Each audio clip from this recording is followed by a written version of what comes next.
जब जब दहला विश्व हमारा, जब जब दहला विश्व हमारा, और जब जब बेमकसद खून बहा, चीन रूस जापान सभी ने भारत को एक दूत कहा, भारत को एक दूत कहा।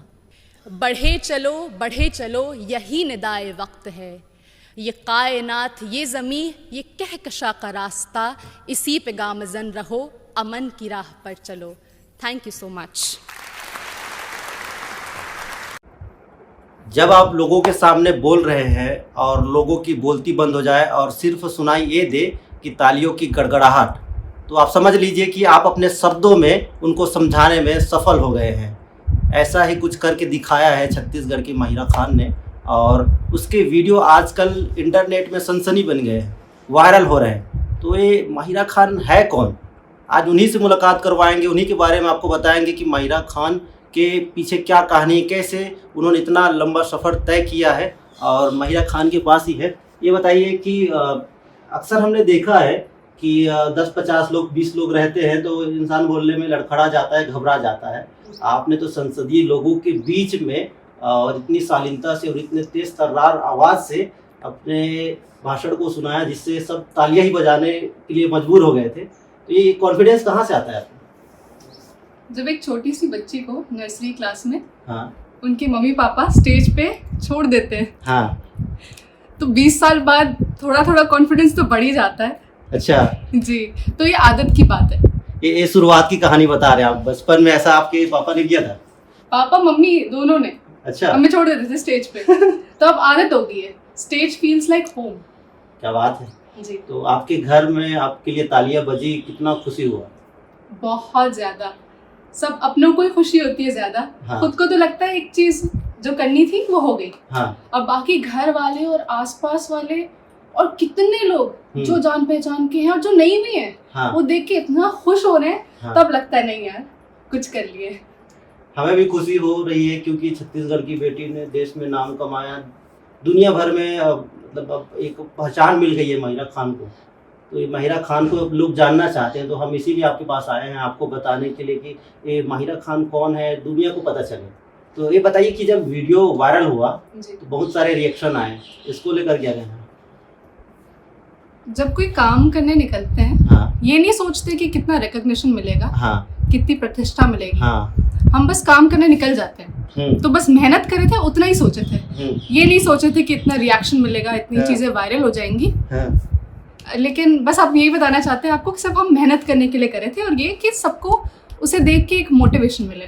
अच्छा, ये बताइए कि आपने कभी सोचा था कि नेशनल यूथ पार्लियामेंट फेस्टिवल में पहुंचने का मौका मिलेगा, या पहले से आपने सपना देख रखा था कि यहाँ जाना ही है, ऐसा कुछ था क्या? कि सोच के रखा था तभी अचीव कर पाए हैं। पहले सोचना होता है, फिर उसके बाद खूब मेहनत होती है, तवील रास्ता होता है, उसके बाद कुछ अचीव कर पाते हैं। तो सोचे थे हमने, और कई बार डिफीट भी मिलती है रास्ते में, लेकिन आपको जिसे हम हिंदी में बोलते हैं अध्यवसाय, और इंग्लिश में परसीवरेंस, उसका साथ नहीं छोड़ना होता।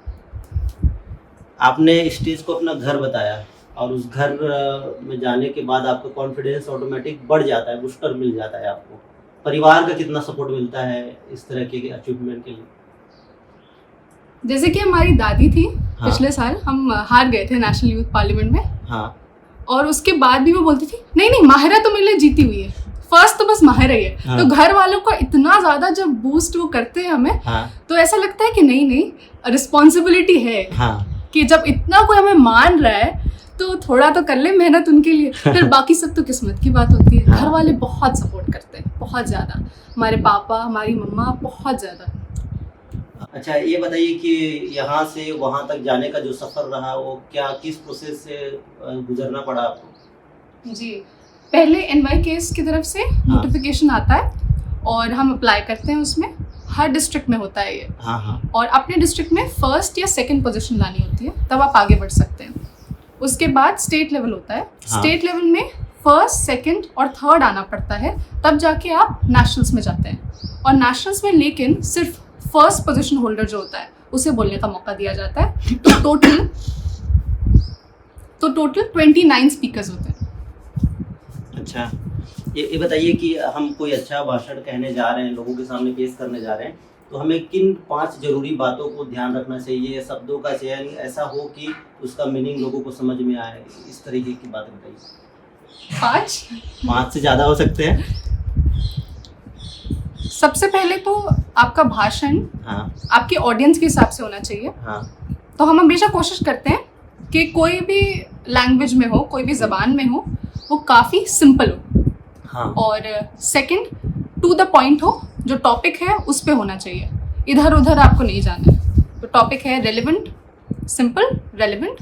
थर्ड, और उसके बाद आपके जो प्रोनाउंसिएशन होते हैं हाँ हाँ काफ़ी साफ होने चाहिए और हाँ। करेक्ट होना चाहिए।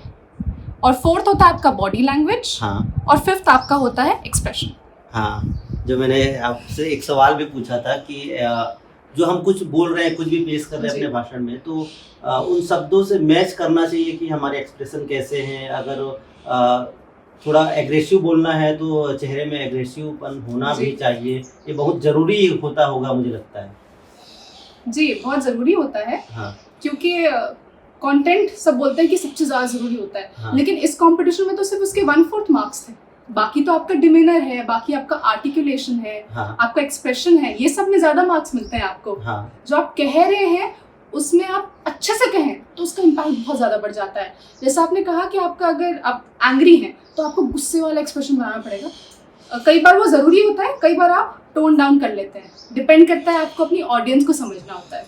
अब हम स्कूल में जाएंगे, गुस्से वाली चीज़ बोल रहे हैं तो ऐसे ऐसे नहीं बोलेंगे कि बच्चे डर जाएं। हाँ तो आपको जो प्लेटफॉर्म आप बोल रहे हैं उसकी रिस्पेक्ट करते हुए बोलना होता है। और कौन सा एक्सप्रेशन कब देना है उसकी तैयारी तो बचपन से हो रही होती है।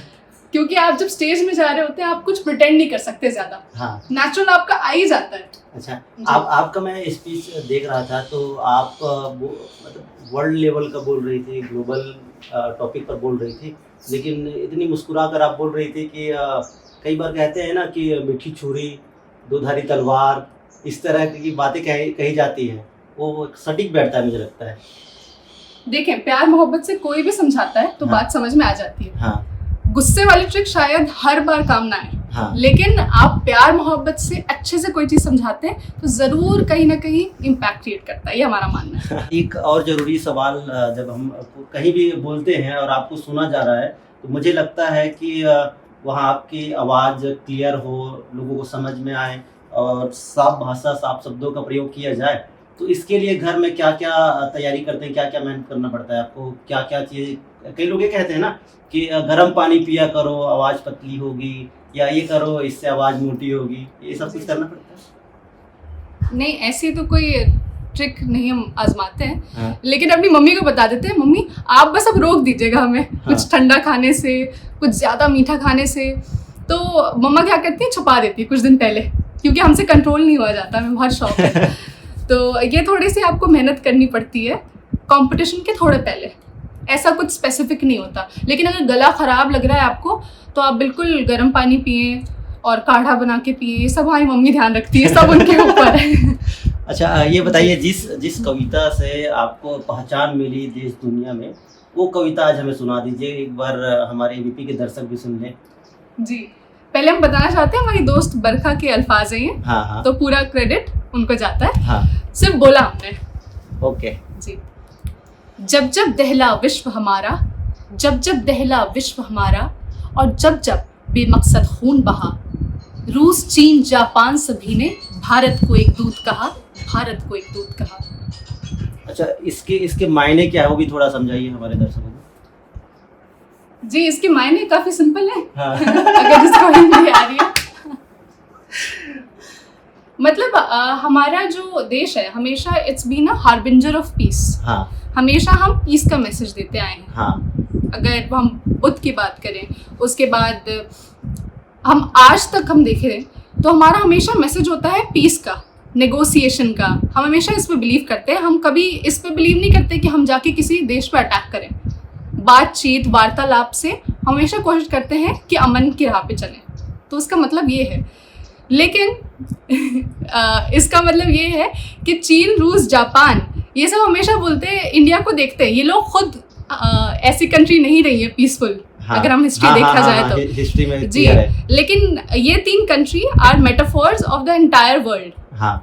तो सारी दुनिया ये मानती है कि भारत हमेशा शांति का दूत रहा है, चाहे जो कुछ हो जाए उसके साथ।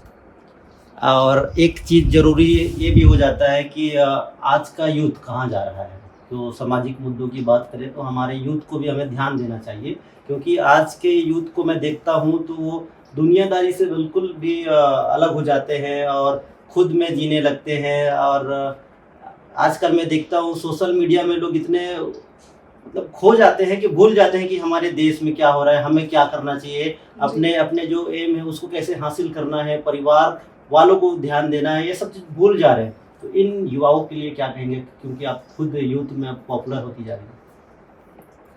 कई बार हमें सिर्फ निंदा करने में ध्यान नहीं देना चाहिए। हाँ, इस चीज़ पे ध्यान देना चाहिए कि हम क्या कर सकते हैं। और अक्सर हम भूल जाते हैं कि हमने कितना कंट्रीब्यूट किया है।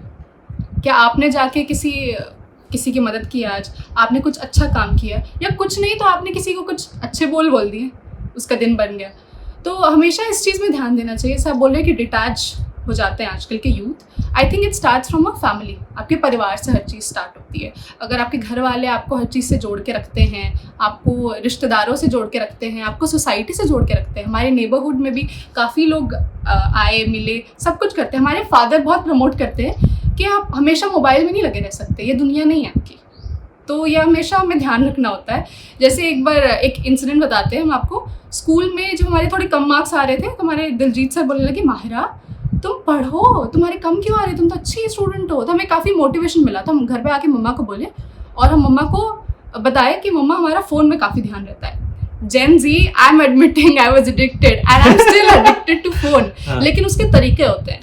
तो हमने हमारी मम्मा को दे दिया अपना फ़ोन और वो बंद कर लेती थी अलमारी में, और हम बस पढ़े जाते थे, पढ़े।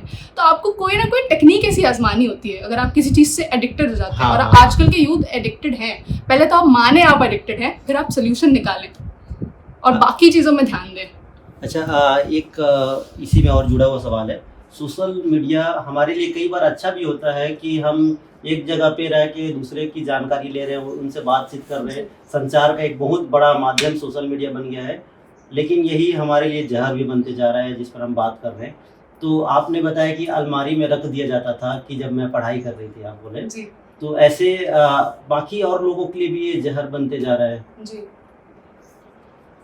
अब जहर भी वो धीरे धीरे बना है ना, स्लो पॉइजन है। तो उसकी रिकवरी भी स्लो ही होगी। धीरे धीरे आप शुरू करें। आपको ये जानना बहुत ज़रूरी है कि वो आपकी दुनिया नहीं है, एक हिस्सा है। आजकल तो हमारा बॉडी पार्ट बन गया है ना, उसके बगैर नहीं रह सकते।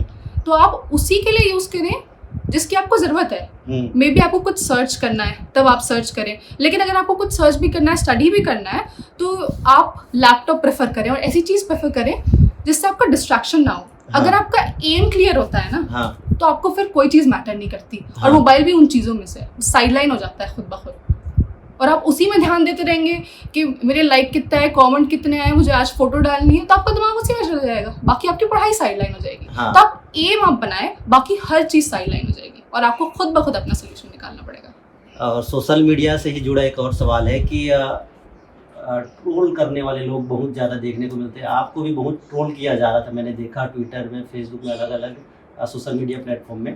तो ये ट्रोलर्स को क्या जवाब देंगे?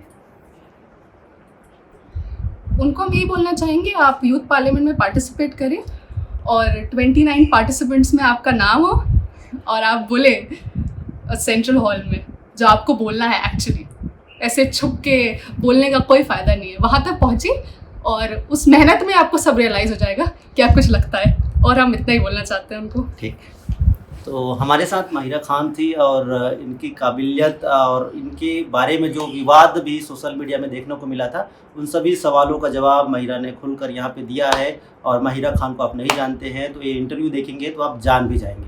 रायपुर से बीपी न्यूज़ के लिए रोहित मिली।